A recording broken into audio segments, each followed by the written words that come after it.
옛날 옛적에 부자는 불교 승려에 가서 매우 열심히 노력한 후에도 잠을 자지 못했다고 말했다. 늦은 밤까지 잠을 잘 수 없습니다. 그리고 잠들더라도 밤새도록 측면을 계속 돌립니다. 그리고 아침에 일어나면 기분이 좋지 않습니다. 나는 피곤하고 불안감을 느낍니다. 이 문제에 대한 해결책을 알려주세요. 불교 승려는 당신의 문제에 대한 해결책을 말하기 전에 가우탐 붓다의 깊은 수면의 비밀에 대한 작은 이야기를 하고 싶습니다. 그런 다음 불교 승려는 이야기를 시작했습니다. 그리고 이야기는 다음과 같습니다. 부처가 잤을 때 그는 밤새 같은 자세에 머물렀다. 그는 자신의 자세를 바꾸지 않았습니다. 그는 제자가 있었는데 그 이름은 아난다였습니다. 그는 항상 가우탐 붓다 근처에서 잠을 자곤 했습니다. 그는 종종 부처가 밤새 같은 물리적 상태로 보냈다는 것을 알았습니다. 한밤중에 깨어날 때마다 그는 같은 자세로 부처를 볼 것입니다. 이것은 그의 마음에 많은 질문을 만들 것입니다. 어느 날 아난다는 그의 호기심을 막을 수 없었습니다. 그는 한밤중에 부처를 깨우고 주님, 저를 용서해 주세요. 나는 당신이 하루 종일 계속 걷기 때문에 이것이 당신에게 질문을 하기에 적절한 시기가 아니라는 것을 알고 있습니다. 그러나 나의 호기심은 너무 높아서 아침까지 기다릴 수 없다는 것을 알고 있습니다. 그러니 내 질문에 대답하고 호기심을 진정시키십시오.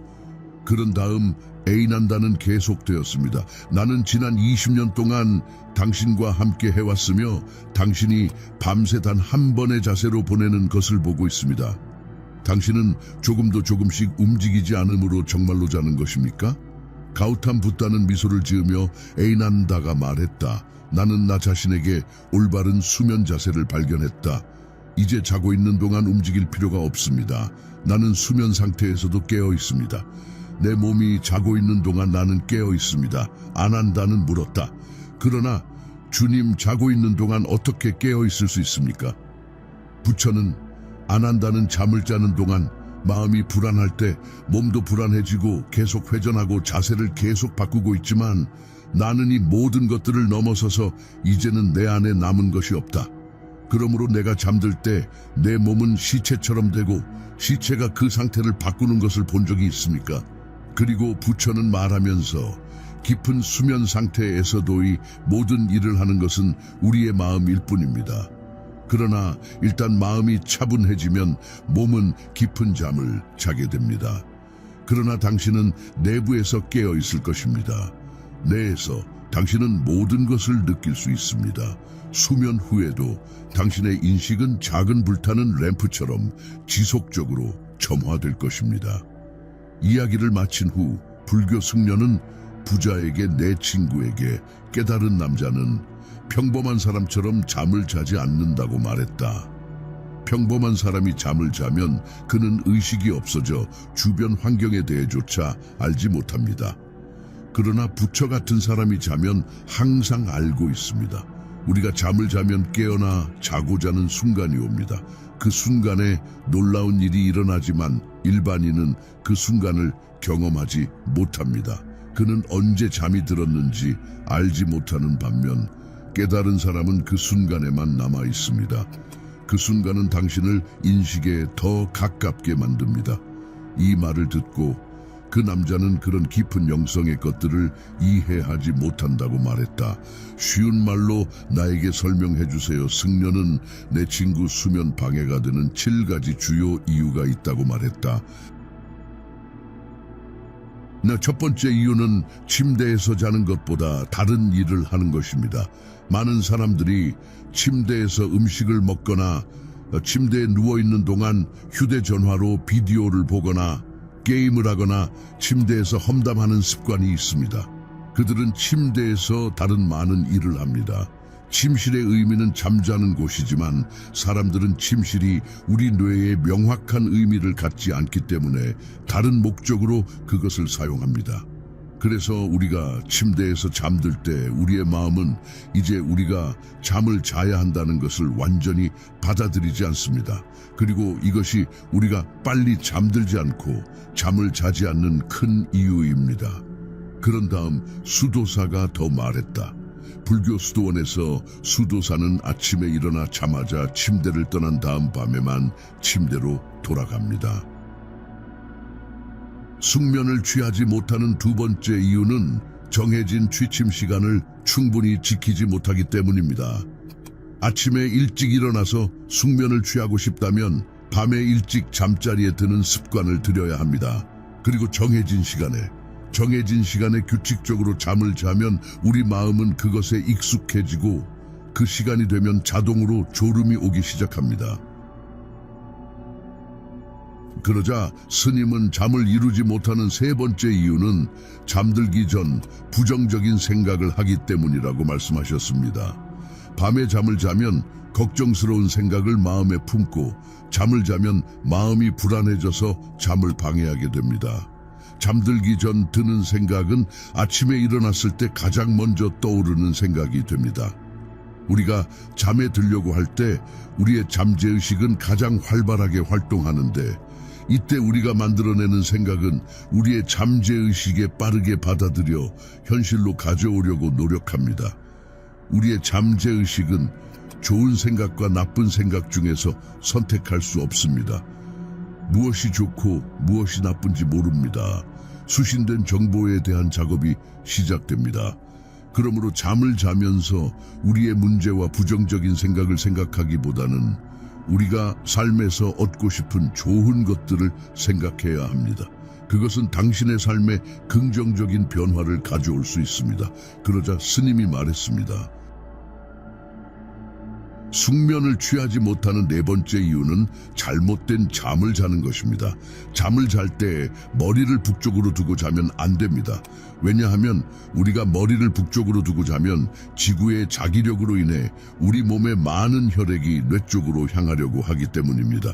그리고 뇌에서 발견되는 매우 얇은 콩으로 인해 콩이 터질 위험이 높아집니다. 그리고 사람이 매우 늙고 약하면 죽을 수도 있습니다. 일부 연구에 따르면 소나 사슴과 같은 동물은 휴식할 때 자연스럽게 머리를 남쪽 방향으로 몸을 정렬하는 것으로 나타났습니다. 또한 연구에 따르면 사람들이 남쪽 방향으로 잠을 자면 혈압이 낮아지고 수면의 질이 향상되는 것으로 나타났습니다. 그러므로 항상 머리를 남쪽이나 동쪽으로 두고 자야 합니다. 잠이 오지 않는 다섯 번째 이유는 잘못된 수면 자세입니다. 사람들이 잠자는 자세에서 저지르는 간단한 실수는 어떤 자세로든 잠이 든다는 것입니다. 척추가 꼿꼿한지 아닌지는 신경 쓰지 않는데 우리는 똑바로 자든 왼쪽으로 자든 그렇게 하려고 노력해야 합니다. 왼쪽으로 자면 소화가 잘 되고 꿈도 거의 꾸지 않게 됩니다. 이 자세에서는 악몽이나 해질녘이 없습니다. 해질녘에 고생하는 젊은 사람들은 왼쪽으로 자도록 노력해야 합니다. 이 문제를 없애기 위해 좋은 수면을 취하지 않는 여섯 번째 이유는 늦은 밤에 무거운 음식 품목을 소비하기 때문입니다. 밤에 무거운 식사를 섭취한다면 밤에는 무거운 음식을 소화하는데 많은 시간과 에너지가 필요하기 때문에 수면을 방해합니다. 우리는 깨어있고 활동을 하고 있는 동안 우리의 소화는 제대로 작동하지만 잠들 때 소화가 느리기 때문에 소화가 느려집니다. 뱃속의 음식은 제대로 소화되지 않으며 위장에 남아 있습니다. 그것은 당신의 배를 화나게 하고 결과적으로 당신은 수면을 방해할 것입니다. 그러므로 자면서 항상 3-4시간을 먹으려 노력하십시오. 잠이 오지 않는 일곱 번째 이유는 매우 두껍고 부드러운 매트리스를 사용하기 때문입니다. 두껍고 푹신한 매트리스에서 자면 자다가 척추가 굽어져 깊은 잠을 방해하게 됩니다. 또한 너무 두꺼운 베개를 사용하지 마십시오. 왜냐하면 목이 더 많이 비틀어지고 몸이 긴장되기 시작하여 깊은 잠에 방해가 될 수 있습니다. 그러자 승려는 밤에 잠을 잘 자지 못하는 몇 가지 이유가 있다고 말했습니다. 당신의 삶에서 이러한 모든 이유를 제거할 수 있다면 당신은 분명히 매일 밤 깊은 잠을 잘 수 있을 것입니다. 그 남자는 승려의 말의 의미를 이해했습니다. 그는 그에게 절하고 행복하게 그곳을 떠났습니다. 그러니 친구 여러분, 수면의 질을 향상시키고 깊은 잠을 자고 싶다면 불교 승려의 이 조언을 따르고 삶을 더욱 평화롭게 만드세요. 영상을 끝까지 시청하셨다면 옴마니 padme 댓글로 알려주세요. 시청해주셔서 감사합니다.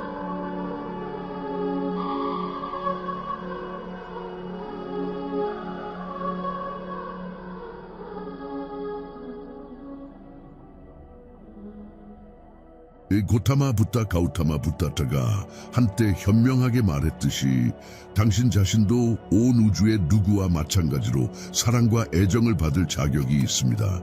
이 말은 다른 사람을 돕는 것은 의심할 여지 없이 고귀한 일이지만 그 과정에서 우리 자신의 안녕을 소홀히 하면 예상치 못한 결과를 초래할 수 있다는 것을 뼈저리게 일깨워주는 역할을 합니다. 오늘 우리는 종종 미화되지만 거의 자세히 조사되지 않는 주제, 즉 다른 사람을 돕는 행위에 대해 탐구하고 있습니다. 친절이 찬양되고 이타주의가 칭찬받는 세상에서는 끊임없이 도움의 손길을 뻗는 것에 잠재적인 단점을 간과하기 쉽습니다. 우리와 함께 다른 사람을 돕는 것의 어두운 면을 밝혀내고 실제로 당신에게 해를 끼칠 수 있는 13가지 놀라운 방법을 밝혀보세요. 순교자 증후군으로 인한 심리적 피해부터 개인 경계의 미묘한 침식까지 우리는 오늘날 상호 연결된 세상에서 이타주의와 자기관리의 복잡성을 탐구할 것입니다. 그러니 편안히 앉아 마음을 열고 연민의 진정한 의미를 다시 생각해 볼 준비를 하십시오. 끝까지 머물러라 뛰어들어 봅시다. 첫 번째, 순교자 증후군. 자신의 필요보다 다른 사람의 필요를 끊임없이 앞세우는 자신을 발견한 적이 있습니까? 그렇다면 당신은 심리학자들이 순교자 증후군이라고 부르는 것에 대해 잘 알고 있을 것입니다. 이러한 현상은 개인이 자신의 행복보다 다른 사람의 행복을 우선시할 때 발생합니다. 이는 수많은 부정적인 결과를 초래할 수 있는 미끄러운 경사면입니다. 순교자 증후군으로 인한 심리적 피해는 상당합니다.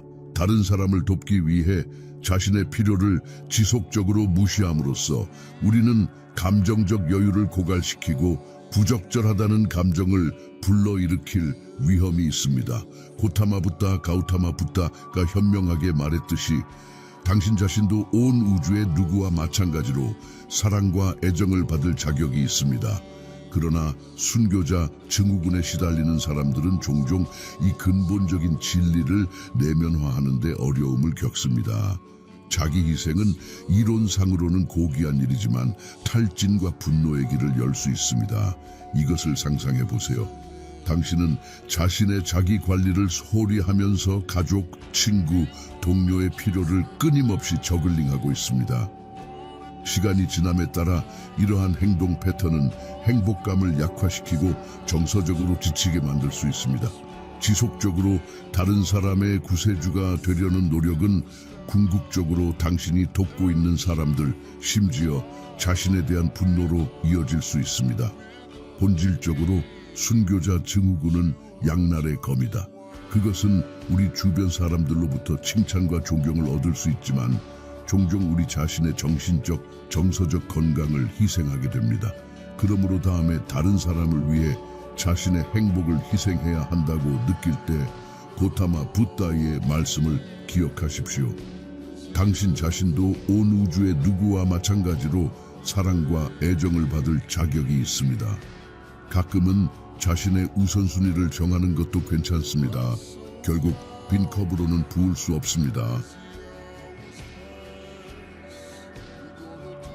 두 번째, 종속성 문제. 때때로 당신이 누군가를 더 많이 도와줄수록 그 사람이 당신에게 더 많이 의지하는 것 같은 느낌을 받은 적이 있습니까? 이 현상은 다른 사람을 돕는 데 있어 중요한 측면을 강조합니다. 종속성 문제가 발생할 가능성이 있습니다. 우리의 의도는 순수할 수 있지만 과도한 도움은 우리가 지원하려는 사람들에게 의도치 않게 의존성을 조장할 수 있으며 궁극적으로 그들의 성장과 자립을 방해할 수 있습니다. 심리적으로 말하면 개인이 아주 작은 일에도 도움을 받는 데 익숙해지면 의존성이 발생할 수 있습니다. 시간이 지남에 따라 그들은 문제를 해결하거나 목표를 달성하기 위해 다른 사람에게 의존하기 시작할 수 있습니다. 스스로 그렇게 할 수 있는 기술과 탄력성을 개발하는 것이 아니라 그들의 필요사항입니다. 이 패턴은 개인이 문제를 독립적으로 처리할 수 있지만 외부 지원의 가용성으로 인해 그렇게 하지 않기로 선택한 상황에서 특히 해로울 수 있습니다. 과도한 도움을 통해 의존성을 키우는 결과를 보여주는 실제 사례는 많습니다. 숙제를 잊었거나 친구들과의 의견 차이와 같은 사소한 좌절로부터 자녀를 구하기 위해 끊임없이 달려드는 부모의 경우를 생각해 보십시오. 부모의 의도는 자녀를 고난으로부터 보호하는 것이지만 실수로부터 배우고 문제 해결 기술을 개발할 기회를 무심코 빼앗는 것입니다. 마찬가지로 전문적인 환경에서 직원을 세세하게 관리하는 관리자는 의도치 않게 창의성과 주도권을 억누를 수도 있습니다. 업무에 대한 주인의식을 갖기보다는 지시에 지나치게 의존하는 팀을 이끄는 것입니다. 궁극적으로 의존성 문제는 개인이 외부 지원 없이는 문제를 극복할 수 없다고 믿게 되는 학습된 무력감의 악순환을 만들 수 있습니다. 도우미로서 지원 제공과 독립 장려 사이의 균형을 유지하는 것이 중요합니다. 결국 진정한 권한 부여는 다른 사람들이 인생의 과제를 스스로 해결할 수 있는 도구와 자신감을 갖추는 데서 비롯됩니다. 세 번째, 정서적 배수. 다른 사람들을 돕는 것에는 종종 동정심을 갖고 어려움을 겪을 때 지원을 제공하는 것이 포함됩니다. 이러한 연민의 행동은 의심할 여지 없이 칭찬할 만하지만 그에 수반되는 감정적 고갈의 가능성을 인식하는 것이 중요합니다. 적절한 경계를 설정하지 않고 다른 사람의 문제와 트라우마를 흡수할 때 우리는 우리의 행복에 영향을 미칠 수 있는 심오한 감정적 대가를 치르게 됩니다. 끊임없이 다른 사람의 짐을 짊어지고 그들의 고통과 괴로움을 자신의 고통인 것처럼 흡수한다고 상상해 보십시오. 시간이 지남에 따라 이러한 감정적 노동은 압도적이 되어 탈진, 동정심 피로를 유발할 수 있습니다. 적절한 경계가 없으면 도우미는 정서적으로 고갈되어 자신의 필요와 자기 관리를 위한 여지가 거의 남지 않을 위험이 있습니다. 다른 사람을 돕는 맥락에서 자기 관리와 정서적 회복력의 중요성은 아무리 강조해도 지나치지 않습니다. 승무원이 다른 사람을 돕기 전에 자신의 산소 마스크를 확보하라고 지시하는 것처럼 도우미도 자신의 건강을 우선시하는 것이 중요합니다. 자연 속에서 시간을 보내거나 마음 챙김을 실천하거나 친구와 사랑하는 사람의 도움을 구하는 등 우리를 재충전하고 활력을 주는 활동에 참여하는 것은 정서적 균형을 유지하는 데 필수적입니다. 더욱이 정서적 탄력성을 키우는 것은 피할 수 없는 도전과 상황을 헤쳐나가는 데 핵심입니다. 그것은 다른 사람들을 돕는 것을 동반합니다. 이러한 회복력을 통해 우리는 어려운 상황에서 벗어나 건전한 경계를 설정하고 물러서서 자신의 요구사항에 우선순위를 두어야 할 때를 인식할 수 있습니다. 정서적 회복력을 배양함으로써 도우미는 그 과정에서 자신의 정신적, 정서적 건강을 희생하지 않고도 다른 사람에게 계속 지원을 제공할 수 있습니다. 본질적으로 다른 사람을 돕는 것은 엄청난 보람을 느낄 수 있지만 주의 깊게 자기 인식을 가지고 접근하는 것이 중요합니다. 경계를 설정하고 자기 관리를 실천하고 정서적 회복력을 배양함으로써 도우미는 자신의 행복을 보호하면서 계속해서 긍정적인 영향을 미칠 수 있습니다. 결국 우리가 의미 있고 지속 가능한 방식으로 다른 사람들에게 진정으로 나타날 수 있는 것은 우리 자신을 돌보는 것뿐입니다. 네 번째, 파괴적인 행동을 활성화합니다. 다른 사람을 도우려는 과정에서 실수로 파괴적인 행동을 하기 쉽습니다. 우리는 건강에 해로운 습관을 무시하든 중독에 직면했을 때 확고한 지원을 제공하든 우리의 선의의 행동은 때때로 긍정적인 변화를 촉진하기보다는 부정적인 패턴을 강화할 수 있습니다. 중독으로 어려움을 겪고 있는 친구의 상황을 생각해 보십시오. 지지하고 싶은 마음에서 우리는 재정적 지원을 제공하거나 경청하거나 그들의 행동에 대해 변명할 수 있습니다. 이러한 행동은 연민에서 비롯되지만 행동의 자연스러운 결과를 제거함으로써 의도치 않게 파괴적인 습관이 지속되도록 할 수 있습니다. 자신이 선택한 선택의 무게를 제대로 경험하지 못한 채 개인은 도움을 구하거나 자신의 삶에서 의미 있는 변화를 일으키려는 동기가 약해질 수 있습니다. 다른 사람들이 어려운 상황을 헤쳐나갈 수 있도록 도울 때는 지원과 책임의 균형을 맞추는 것이 필수적입니다. 공감과 이해를 제공하는 것이 중요하지만 자녀가 자신의 행동에 대해 책임을 지도록 하고 자신의 행복에 대해 책임을 지도록 격려하는 것도 마찬가지로 중요합니다. 여기에는 명확한 경계를 설정하고 건설적인 피드백을 제공하고 긍정적인 변화를 촉진할 수 있는 리소스와 지원 네트워크를 향해 부드럽게 안내하는 것이 포함될 수 있습니다. 지원과 책임 사이의 섬세한 균형을 유지함으로써 도우미는 다른 사람들이 파괴적인 패턴에서 벗어나 자신의 삶의 주인이 될 수 있도록 힘을 실어줄 수 있습니다. 진정한 도움을 받으려면 단순히 지원하고 묵인하기보다는 도전하고 직면해야 하는 경우가 많다는 점을 인식하는 것입니다. 이를 통해 우리는 개인이 자신의 선택에 대한 선택권을 되찾고 더 건강하고 만족스러운 미래를 향한 진로를 계획할 수 있는 진정한 성장과 변화를 위한 기반을 마련합니다. 5번째, 정체성 상실. 다른 사람을 도우려는 고귀한 노력을 하다 보면 자신이 누구인지 잊어버리기 쉽습니다. 우리가 돕고 있는 사람들의 필요와 어려움에 깊이 관여하게 되면 간병인, 친구, 구조자의 역할에 가려져 우리 자신의 정체성이 뒷전으로 사라지는 것을 발견할 수 있습니다. 위기에 처한 친구의 말에 귀를 기울이거나 자원봉사 활동에 셀 수 없이 많은 시간을 쏟는 등 우리의 하루가 다른 사람의 필요를 충족하는 데 집중되어 있다고 상상해 보십시오. 이러한 동정심의 행동은 의심할 여지 없이 가치가 있지만 대가를 치르게 될 수도 있습니다. 우리 자신에 대한 감각의 점진적인 침식 시간이 지남에 따라 우리는 자신의 관심, 열정, 열망보다는 조력자로서의 역할에 의해 자신이 더 많이 정의되는 것을 발견할 수 있습니다. 개인적인 경계와 취미를 유지하는 것은 다른 사람을 돕는 데 수반되는 정체성 상실을 방지하는 데 매우 중요합니다. 우리에게 기쁨과 성취감을 주는 활동을 위해 시간을 따로 떼어놓는 것은 우리가 단순한 간병인이나 지지자 그 이상임을 상기시켜줍니다. 우리는 자신의 꿈과 욕구를 가진 다양한 측면을 지닌 개인입니다. 그림 그리기, 하이킹, 음악 연주 등 취미 활동을 통해 우리는 자신과 다시 연결되고 영혼을 재충전할 수 있습니다. 또한 명확한 경계를 설정하는 것이 필수적입니다. 다른 사람을 돕는 중에도 자아감을 유지하는 데 필수적입니다. 우리가 지원을 제공할 수 있는 시기와 방법을 설명함으로써 우리는 우리 자신의 필요와 우선순위에 맞는 공간을 만듭니다.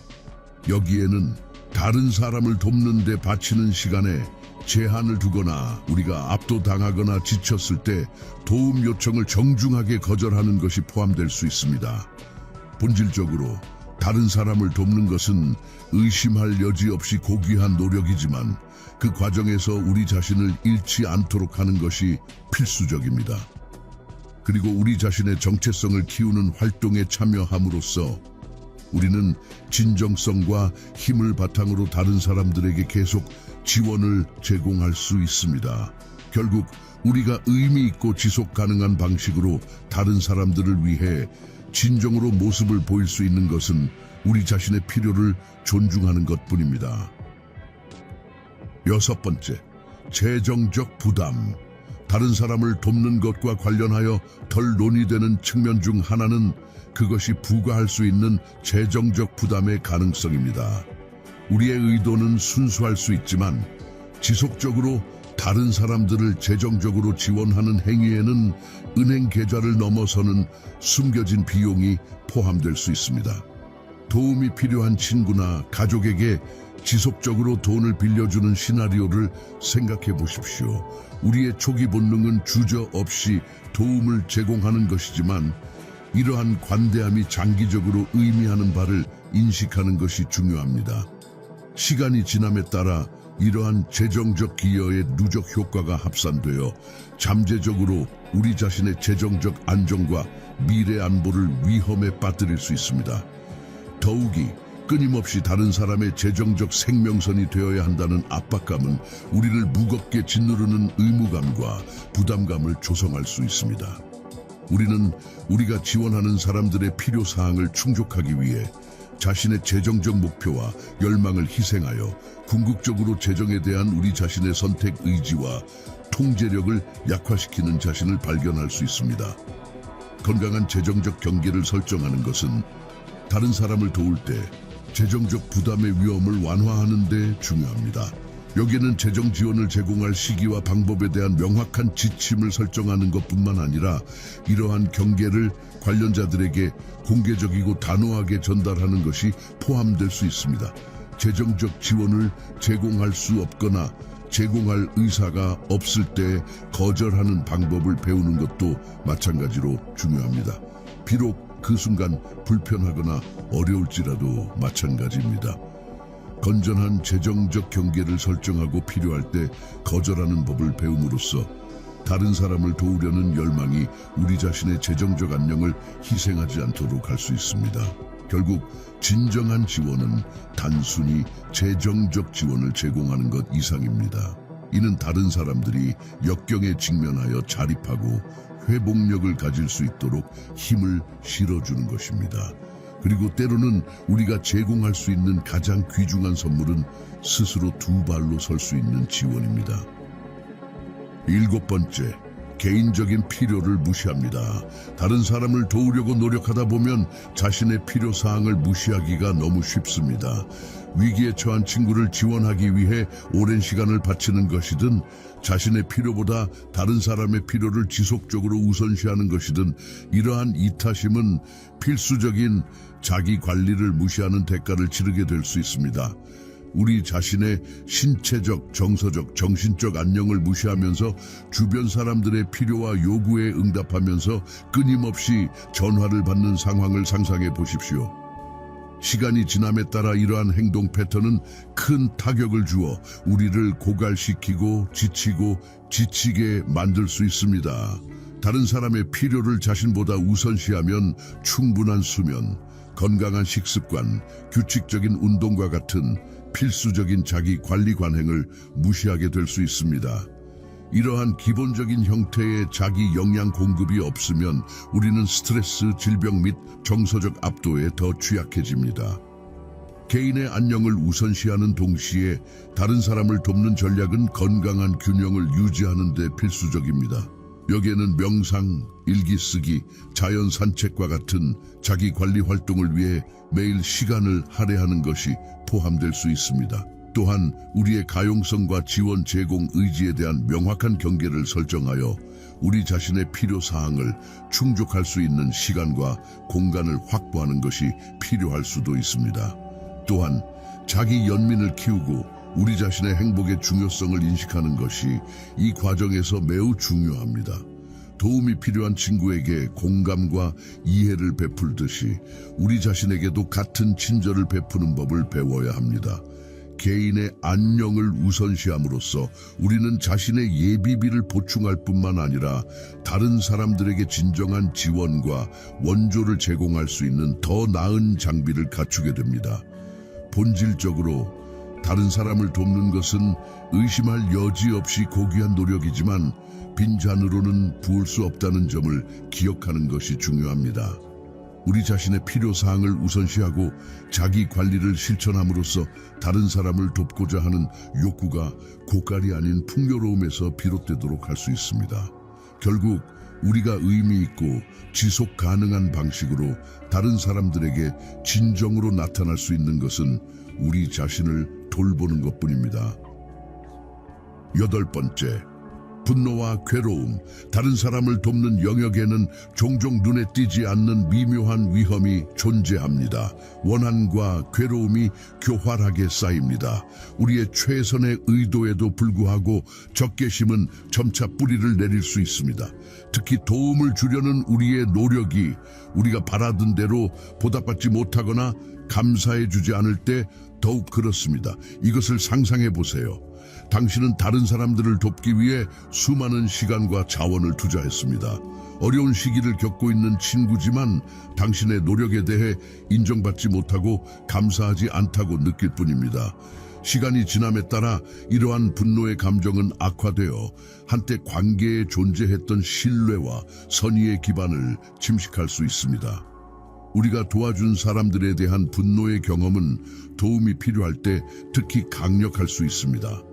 감사가 부족하거나 우리의 노력을 인정하지 못하거나 도움이 필요할 때 지원을 보답하기를 거부하는 등 친절하게 보답하지 않는다면 이러한 무시는 비통함과 환멸을 불러일으킬 수 있습니다.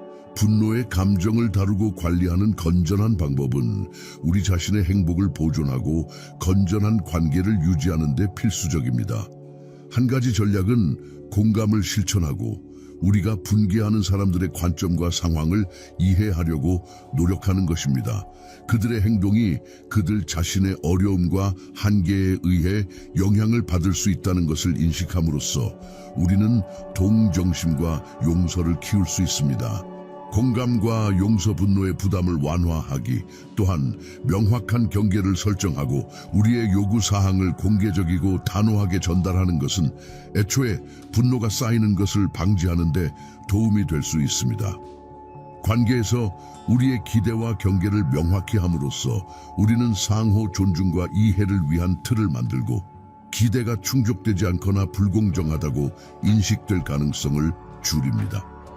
궁극적으로 원한의 감정을 다루고 관리하려면 불편한 감정에 직면하고 정직한 의사소통에 참여하려는 의지가 필요합니다. 저널링, 치료 또는 관련 개인과의 열린 대화를 통해 분노를 해결하기 위한 적극적인 조치를 취하면 치유와 화해의 길을 열 수 있습니다. 우리의 감정을 건강한 방식으로 인정하고 처리함으로써 우리는 괴로움의 소나기에서 벗어나 평화로움과 정서적 안녕을 되찾을 수 있습니다. 5번, 관계에 미치는 영향. 지속적으로 다른 사람을 돕는 행위는 종종 미묘하지만 심오한 방식으로 개인적인 관계에 상당한 부담을 줄 수 있습니다. 우리의 의도는 동정심과 지원에 뿌리를 두고 있지만 다른 사람의 필요를 충족시키는데 끊임없이 집중하다 보면 우리 자신의 연결과 유대감을 키울 여지가 거의 남지 않을 수 있습니다.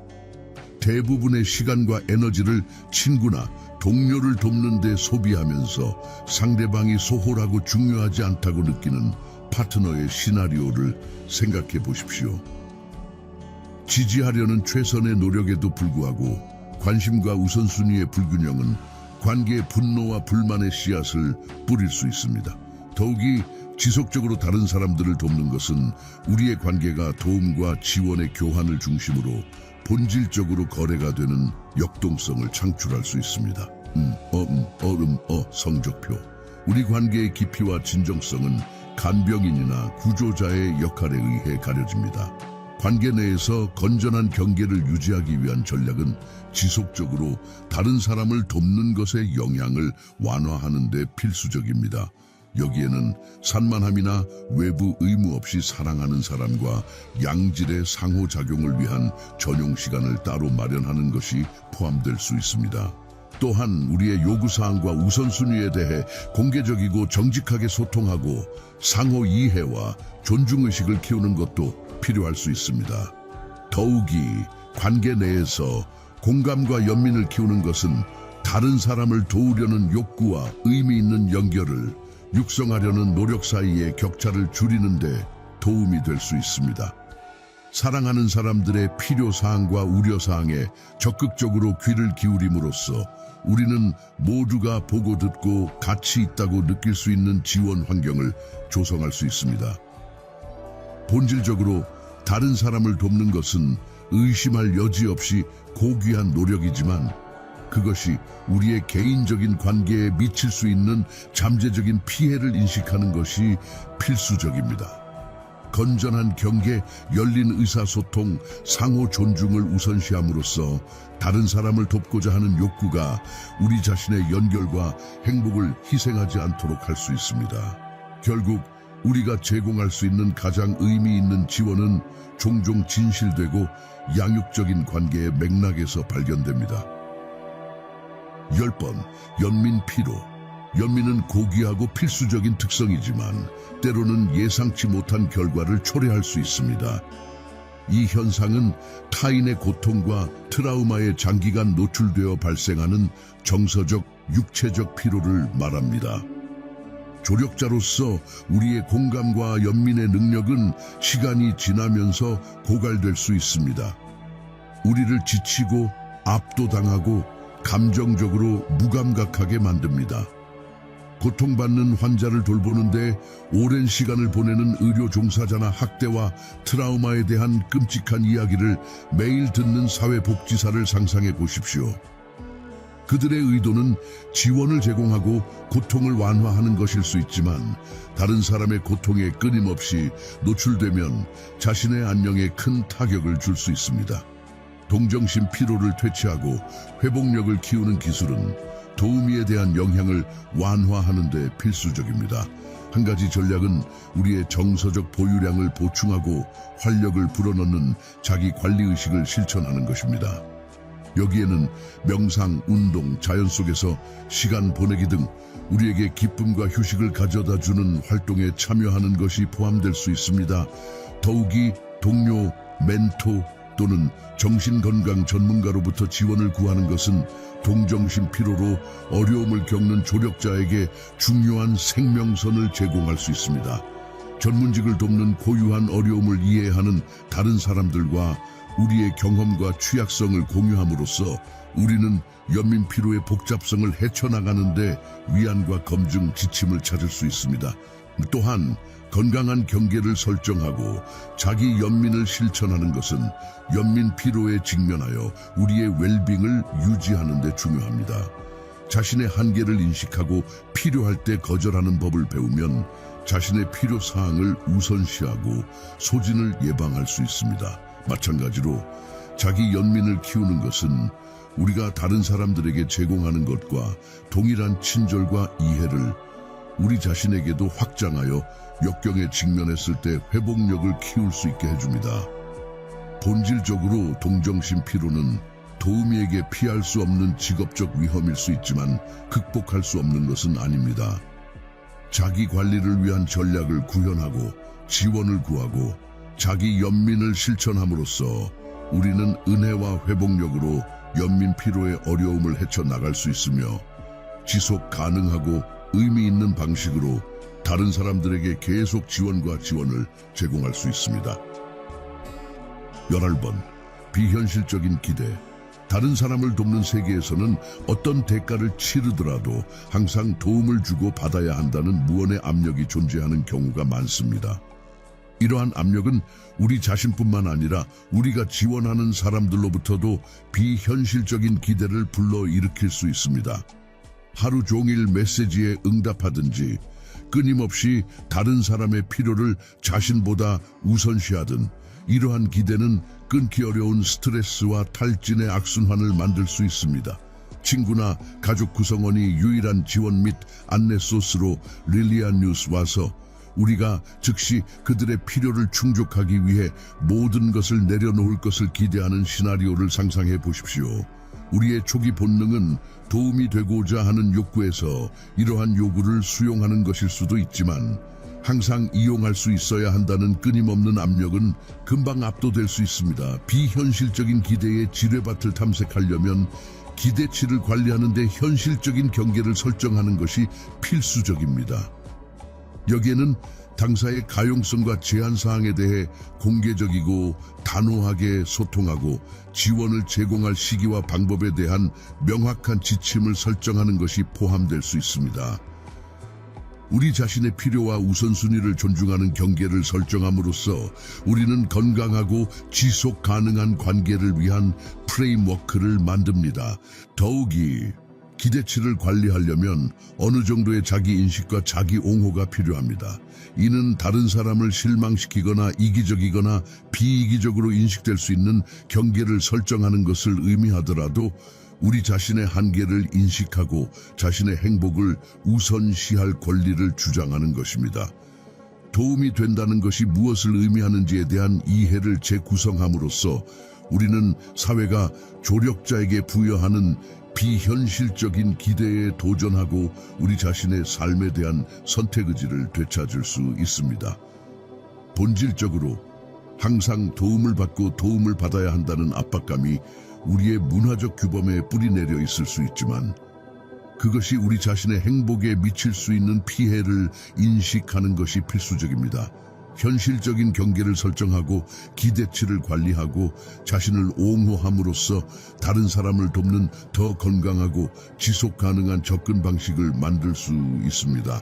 우리 자신의 필요와 우선순위를 존중하는 동시에 필요한 사람들에게 지원과 지원을 제공하는 것입니다. 12번, 자기 방치.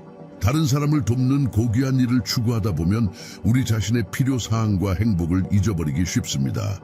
친구, 가족, 동료의 요구사항을 처리하는데 오랜 시간을 소비하는 경우에도 다른 사람을 돕는 데 끊임없이 집중하면 자기 관리를 위한 시간이나 에너지가 거의 남지 않을 수 있습니다.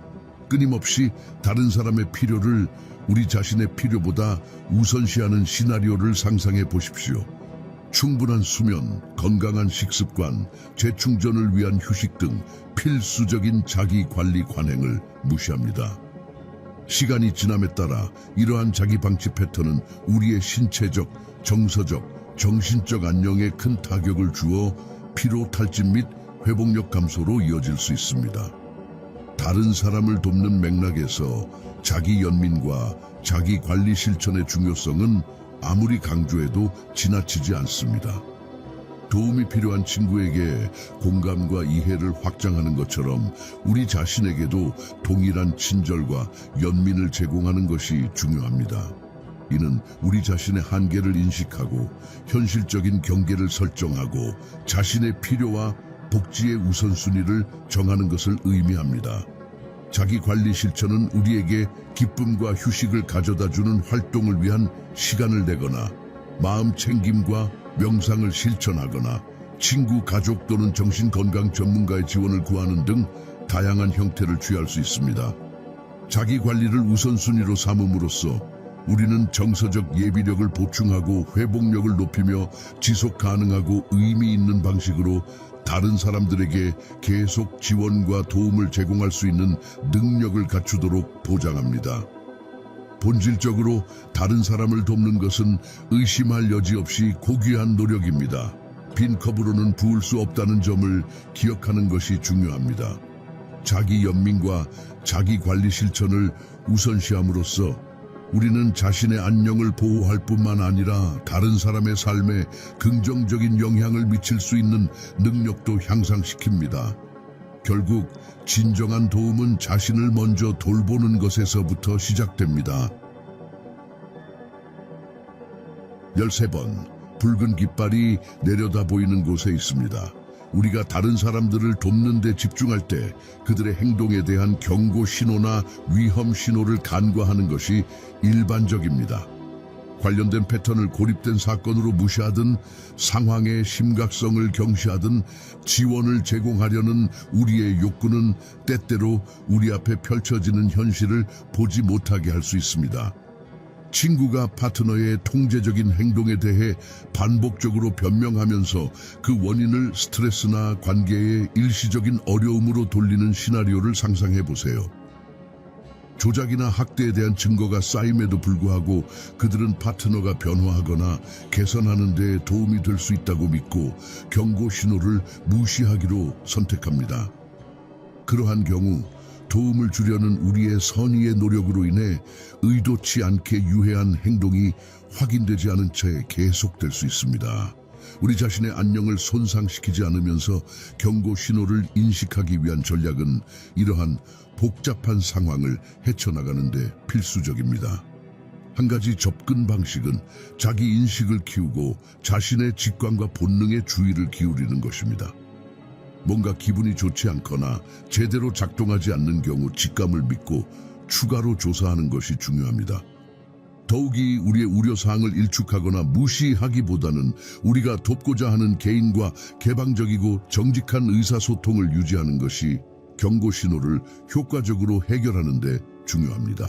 여기에는 판단하지 않고 공감하는 방식으로 우려사항을 표현하고 도움을 구하거나 긍정적인 변화를 만들기 위한 지원과 격려를 제공하는 것이 포함될 수 있습니다. 공감과 이해를 바탕으로 상황에 접근함으로써 개인이 자신의 경험을 공유할 수 있는 안전한 공간을 만듭니다.